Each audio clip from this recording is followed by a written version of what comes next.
ഇതാണ് കേട്ടോ ഞങ്ങളുടെ അക്ഷയപാത്രം. എപ്പോൾ അതിൽ നിന്നെല്ലാം ഒഴിച്ചു വെച്ചാലും വീണ്ടും അത് നിറഞ്ഞുകൊണ്ടിരിക്കും. ഈ അലക്കുകാരിയാണ് തീ നിന്ന് അലക്കണേ കേട്ടോ. ഭയങ്കര അലക്കാണ്, കാരണം കുറേ അലക്കാണ്ട് അങ്ങനെ നിന്ന് അലക്കി അലക്കി അലക്കി ഒക്കെ കഴിഞ്ഞു കേട്ടോ. പിന്നെ ഒക്കെ വന്ന് തോരിടാനായിട്ട് നിന്നു.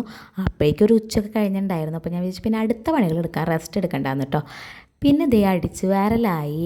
അടിച്ചു വാരാനാണ് എനിക്ക് ഏറ്റവും മടിയുള്ളത്. എന്തോരം അടിച്ചു വാരല്ല നമ്മുടെ കല്ലൂസ് ആകെ കൊണ്ടുവന്ന് നിരത്തും. അപ്പോൾ പിന്നെ അതിനെ മൂടില്ല, പിന്നെ അങ്ങോട്ട് അടിക്കുക, വേറെ വഴിയൊന്നുമില്ലല്ലോ. അത് കഴിഞ്ഞിട്ട് പിന്നെ തുടയ്ക്കുക. ഈ കോലെടുത്ത് അങ്ങോട്ടും ഇങ്ങോട്ട് ആട്ടി കഴിഞ്ഞാൽ തൊടാന്ന് പറയാം.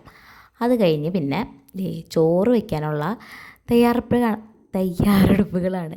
മമ്മം വല്ലതും തിന്നേണ്ട വൈകുന്നേരമായ അതൊക്കെ പിന്നെ ഉപ്പിടാ ഊറ്റുക ഇതന്നെ പരിപാടി.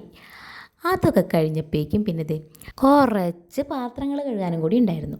അപ്പോഴേക്കും ചിക്കൻ എത്തിയിട്ടോ, നമ്മുടെ ഫേവറേറ്റ്. അതൊക്കെ ഇച്ചിരി കായാണോ ചിക്കനാണോ കൂടുതൽ എന്ന് വെച്ച് കഴിഞ്ഞാൽ കായ തന്നെ ഇരിക്കില്ലേ.